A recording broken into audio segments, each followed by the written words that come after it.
এক সময় এক নিরিবিলি গ্রামে বাস করত আমিনা নামের এক তরুণী। তিনি তার দয়া এবং মমতার জন্য গ্রাম জুড়ে পরিচিত ছিলেন।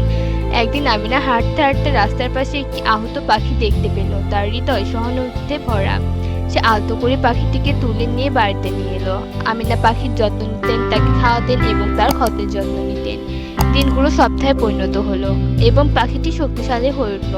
একদিন সকালে পাখিটি খুশিতে কিচিরমিচির করে, তার ডানা সেরে গেল। আমিনা জানতো এটা মুক্ত করার সময় এসেছে। একটি তিক্ত মিষ্টি হাসি দিয়ে তিনি তার জানালা খুললেন এবং পাখিটি উড়ে গেল। আমিনার সদয় আচরণে গ্রামটি বিস্মিত হয়েছিল। খবর ছড়িয়ে পড়ল, চারপাশ থেকে ছেলে মেয়ের গল্প শুনতে আসে। আমিনার কর্ম তাদের সকল জীবের প্রতি সহানুভূতি দেখানোর গুরুত্ব শিখিয়েছিল। তারা শিখেছিল যে দয়ের ক্ষুদ্রতম কাজটিও একটি বড় পার্থক্য করতে পারে। সেই দিন থেকে আমিনার গ্রাম তার দয়ার জন্য পরিচিত হয়ে ওঠে। শিশুরা যত্নশীল প্রাপ্তবয়স্ক হয়ে বড় হয়েছে, যারা প্রয়োজনে তাদের সাহায্য করার জন্য সর্বদা প্রস্তুত।